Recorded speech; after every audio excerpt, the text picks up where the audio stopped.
am not a doula, but I am a mom who has had 2 births. I am a social worker, and I am a certified lactation counselor, and I work with doulas all the time.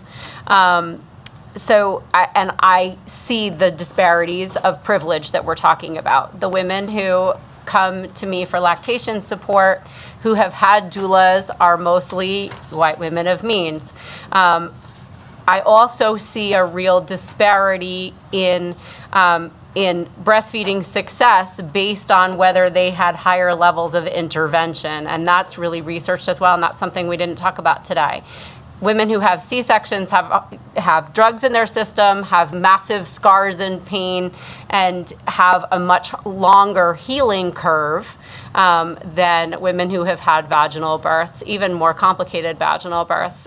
C-section healing rates take a long time, and that interferes with women's ability to breastfeed.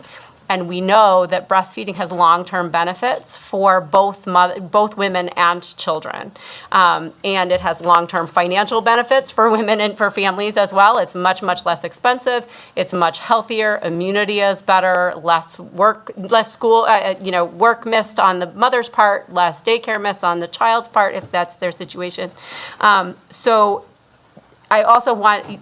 Yes, I'm not at all dismissing or ignoring, but I feel like we've significantly addressed the disparities in maternal health and the importance of doulas for saving women's lives. But I also want to talk about the quality improvement. So women who feel like they've had more say, they feel like they've had more of the birth that they wanted, or even if it didn't go the way that they hoped it would, if they had a doula there who helped them guide through the process and helped them feel heard and help them understand the decisions that they were making through that process, they come out of it, when I see them on the other end struggling with breastfeeding, they come out of it feeling better about their birth, feeling more positive about that, and having more energy and more positivity around their child, their new role as a mother, or maybe their repeated role as a mother with multiple kids that now they're trying to chase around. So I think that when we look at those overall, we want to reduce those interventions, and we want to support families. We want to reduce those interventions that are expensive, but also have really significant life costs.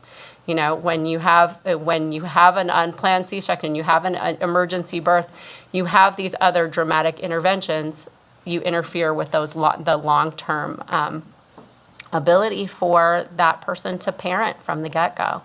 And I also wanted to just a really quick appeal to all of you to read written testimony. There are a lot of doulas and there are a lot of women, particularly women of color, who were not here today because they didn't feel comfortable coming into the State House today, or because they had children that they normally bring with them that they didn't feel comfortable bringing into the State House today.